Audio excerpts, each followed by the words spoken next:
नमस्ते MKN universe में आपका स्वागत है। आइए एक्सरे फोटो इलेक्ट्रॉन स्पेक्ट्रोस्कोपी को एक्सप्लोर करें।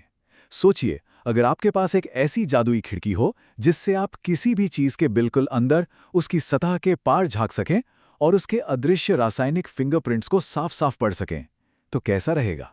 कमाल का है ना? आज के इस विश्लेषण में हम ठीक इसी तकनीक की दुनिया में गोता लगाने वाले हैं। ये एक सदी के वैज्ञानिक विकास का ऐसा शानदार नतीजा है जिसने आधुनिक विज्ञान की पूरी दिशा ही बदल कर रख दी है। तो चलिए बिना किसी देरी के शुरू करते हैं। आगे बढ़ने से पहले जल्दी से देख लेते हैं कि आज हम क्या क्या कवर करने वाले हैं। हमारी इस यात्रा के मुख्य पड़ाव होंगे एक सदी की खोज, फिर हम देखेंगे मशीन की संरचना, उसके बाद अदृश्य का विश्लेषण, फिर बात करेंगे एक्सपीएक्स के भविष्य की और अंत में कुछ आवश्यक पठन सामग्री। आपको चिंता करने की बिल्कुल जरूरत नहीं है। हम इस पूरी तकनीकी यात्रा को एकदम आसान, सुव्यवस्थित और मजेदार तरीके से समझेंगे। तो हमारा पहला भाग है एक सदी की खोज, अदृश्य रासायनिक फिंगरप्रिंट्स को देखने की ऐतिहासिक खोज। देखिए, ये जो बड़ी बड़ी आधुनिक एक्सपीएस मशीनें आज हम देखते हैं, ये कोई रातों रात नहीं बन गईं। इन मशीनों के बनने से बहुत बहुत पहले ही इसका पूरा वैचारिक आधार तैयार हो चुका था। इस दिलचस्प कहानी की शुरुआत होती है 1887 में, जब जर्मन भौतिक विज्ञानी हेनरिच हर्ट्ज ने पहली बार फोटो इलेक्ट्रिक प्रभाव को देखा। उन्होंने नोटिस किया कि जब एक धातु इलेक्ट्रोड पर पराबैंगनी प्रकाश पड़ता है तो उससे चिंगारी निकलती है। उस समय की क्लासिकल भौतिकी इसे बिल्कुल नहीं समझा पाई। फिर एंट्री होती है 1905 में एल्बर्ट आइंस्टाइन की। उन्होंने इस रहस्य को ये कहकर सुलझाया कि प्रकाश दरअसल ऊर्जा के छोटे छोटे पैकेट से बना है, जिन्हें हम फोटॉन कहते हैं, और अगर किसी फोटॉन में भरपूर ऊर्जा हो तो वो परमाणु से इलेक्ट्रॉन को पूरी तरह बाहर निकाल सकता है। इसके बाद रॉबिन्सन जैसे वैज्ञानिकों ने एक्सरे का इस्तेमाल करके कुछ प्रयोग किए, लेकिन नतीजे उतने साफ नहीं थे। असली गेम चेंजर मोमेंट आया 1954 में, जब स्वीडिश वैज्ञानिक काई सीगबान ने एक ऐसा कमाल का उपकरण बनाया जो कम ऊर्जा वाले इलेक्ट्रॉनों को एकदम सटीक नाप सकता था।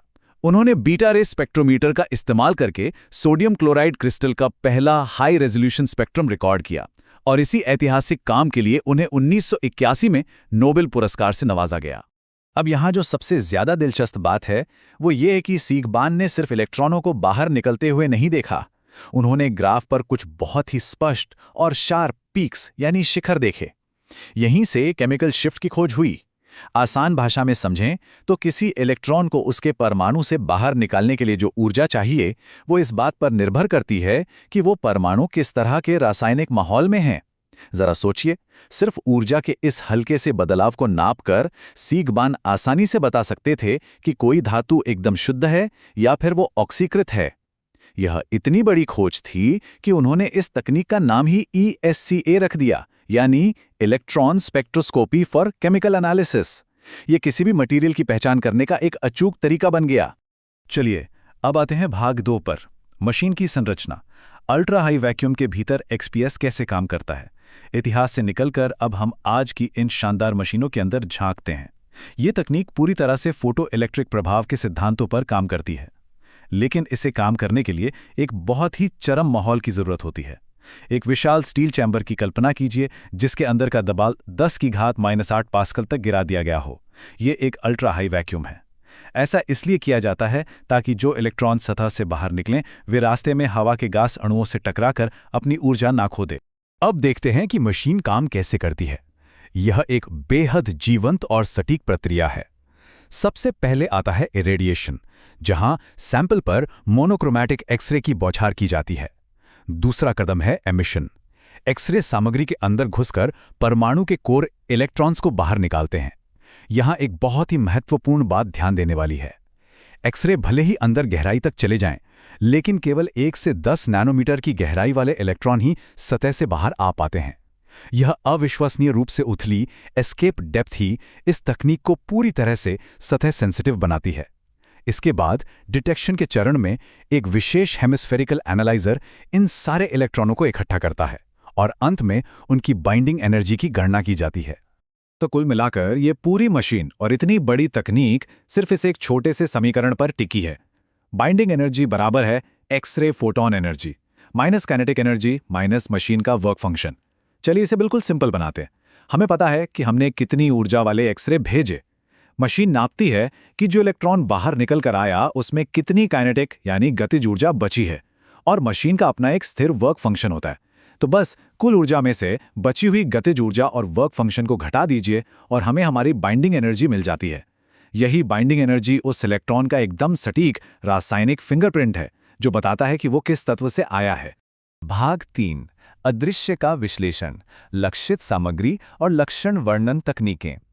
मशीन की कार्यप्रणाली समझने के बाद आपके मन में सवाल आ रहा होगा कि इसका इस्तेमाल हम किन चीजों पर कर सकते हैं। जवाब है लगभग किसी भी ठोस सामग्री पर, बस शर्त यह है कि वो वैक्यूम के अंदर तेजी से गैस ना छोड़े। यह तकनीक इतनी वर्सेटाइल है कि आप इसके जरिए धातुओं, अर्धचालकों, सिरेमिक, कांच और यहां तक कि ग्राफीन जैसे एकदम आधुनिक 2D मटेरियल्स का भी बहुत आसानी से विश्लेषण कर सकते हैं। ये शानदार ढंग से दिखाता है कि XPS कितना पावरफुल टूल है। इसमें मुख्य रूप से 3 बड़ी क्षमताएं हैं। पहली है मौलिक पहचान। हाइड्रोजन और हीलियम को छोड़ दें तो ये आवर्त सारणी के हर एक तत्व को पहचान सकता है। दूसरा है रासायनिक अवस्था का विश्लेषण। जैसे हमने पहले बात की थी, ये सिर्फ ये नहीं बताएगा कि सतह पर लोहा है, ये बाइंडिंग एनर्जी के सूक्ष्म बदलावों को पढ़कर ठीक ठीक बता देगा कि इसमें कितना शुद्ध लोहा है, कितना FeO है और कितना Fe2O3 है। और इसकी तीसरी सबसे अद्भुत क्षमता है डेप्थ प्रोफाइलिंग। अगर आपको सतह के ठीक नीचे की परतों को देखना है तो मशीन एक आर्गन आयन गन का इस्तेमाल करती है। ये सामग्री की ऊपरी परत को नैनोमीटर दर नैनोमीटर छीलती है, बिल्कुल एक प्याज के छिलके उतारने की तरह। इससे हमें मटेरियल का एक पूरा 3D रासायनिक प्रोफाइल मिल जाता है। जरा सोचिए, सीगबान के जमाने के उन विशालकाय एक पूरे कमरे के आकार के प्रोटोटाइप से लेकर आज की इन फुल्ली ऑटोमेटेड अत्याधुनिक मशीनों तक ये तकनीक कितना लंबा सफर तय कर चुकी है। आज XPS एक $multi-billion का उद्योग बन चुका है। माइक्रो इलेक्ट्रॉनिक्स में खराबी का पता लगाना हो, नई बैटरियों के शरण को समझना हो या फिर शरीर में लगने वाले बायोमेडिकल इम्प्लांट्स को टेस्ट करना हो, ये तकनीक आज एक गोल्ड स्टैंडर्ड मानी जाती है। अब ये सिर्फ भौतिकी प्रयोगशालाओं तक सीमित नहीं है, ये हमारी रोजमर्रा की उन्नत तकनीकों का आधार बन चुकी है। भाग 4 XPS का भविष्य, पारंपरिक वैक्यूम सीमाओं को तोड़ना। विज्ञान कभी एक जगह नहीं रुकता, सही कहा ना। पारंपरिक XPS की एक बहुत बड़ी लिमिटेशन ये थी कि इसके लिए एक अल्ट्रा हाई वैक्यूम चाहिए होता था। मतलब हम केवल मृत और सूखी सतहों का ही अध्ययन कर सकते थे। लेकिन XPS का भविष्य इस वैक्यूम की जंजीरों को तोड़ने के बारे में है। अब यह तकनीक बंद और स्थिर लैब से बाहर निकलकर गतिशील, वास्तविक दुनिया के वातावरण में कदम रख रही है। ये नए मोर्चे सचमुच अविश्वसनीय हैं। सबसे पहले है एम्बिएंट प्रेशर XPS यानी APXPS। यह हमें गैसों और तरल पदार्थों की मौजूदगी में भी सामग्री का विश्लेषण करने की आज़ादी देता है। इससे हाइड्रोजन फ्यूल सेल्स और रियल वर्ल्ड में लगने वाले जंग को समझने में एक बड़ी क्रांति आ रही है। दूसरा है hard X-ray photo electron spectroscopy, जिसे HAXPS कहा जाता है। ये अत्यंत चमकदार सिंक्रोट्रॉन विकिरण का इस्तेमाल करता है, जिससे इतनी तेज ऊर्जा वाले इलेक्ट्रॉन उत्पन्न होते हैं जो बिना सतह को नष्ट किए 50 नैनोमीटर की गहराई से बाहर आ सकते हैं। और शायद सबसे हैरान करने वाली चीज है चिकित्सा निदान। वैज्ञानिक अब हमारे खून में मौजूद छोटे एक्स्ट्रा सेलुलर वेसिकल्स की नैनोस्केल झिल्लियों का विश्लेषण करने के लिए XPS की इस सतह संवेदनशीलता का इस्तेमाल कर रहे हैं। भविष्य में इसका इस्तेमाल एक बहुत ही तेज और बिना चीरफाड़ वाले कैंसर स्क्रीनिंग टूल के रूप में किया जा सकता है। भाग 5 आवश्यक पठन, गहरी तकनीकी समझ के लिए मूलभूत पुस्तकें। अब जो लोग सैद्धांतिक क्वांटम मैकेनिक्स और रोजमर्रा की लैब की वास्तविकता के बीच के इस गैप को पाटना चाहते हैं, उनके लिए इस विषय पर मौजूद बेहतरीन साहित्य को पढ़ना बहुत जरूरी है। इस क्षेत्र में 2 बहुत ही शानदार किताबें हैं। अगर आप व्यावहारिक दृष्टिकोण चाहते हैं तो पॉल वैंडर हेड की किताब एक बेहतरीन मॉडर्न ब्रिज है। ये आपको भारी भरकम गणित में उलझाए बिना क्वांटम मैकेनिक्स के तरीकों को बहुत साफ साफ समझाती है। इसका पूरा फोकस इस बात पर है कि लैब में डेटा कैसे इकट्ठा किया जाए। प्रयोगशाला इंजीनियरों के लिए ये एकदम परफेक्ट डेस्कटॉप मैनुअल है।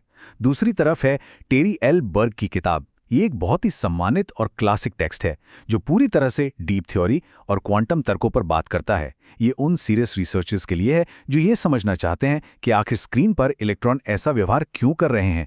ये बाइंडिंग एनर्जी शिफ्ट्स के कारणों की बहुत ही गहरी और विस्तृत व्याख्या करती है। दोनों ही किताबें अपने आप में मास्टरपीस हैं, बस उनका नजरिया अलग अलग है। जैसे जैसे हम इस चर्चा के अंत में पहुंचते हैं, यह एक विचार हमें गहराई से सोचने पर मजबूर कर देता है। एक ऐसी तकनीक जिसे कभी सिर्फ धातुओं और खनिजों की सतहों को देखने के लिए बनाया गया था, वो आज बायोलॉजी और ब्लड एनालिसिस के दरवाजे पर खड़ी है। क्या XPS सच में बिना किसी चीरफाड़ के इंसानी शरीर के गहरे रहस्य खोल सकता है? यही तो विज्ञान की सबसे बड़ी खूबसूरती है। एक सदी पहले की गई खोज आज भी हमारे भविष्य को आकार दे रही है। PDF के लिए डिस्क्रिप्शन चेक करें। त्वरित और अधिक अपडेट के लिए चैनल को सब्सक्राइब करें।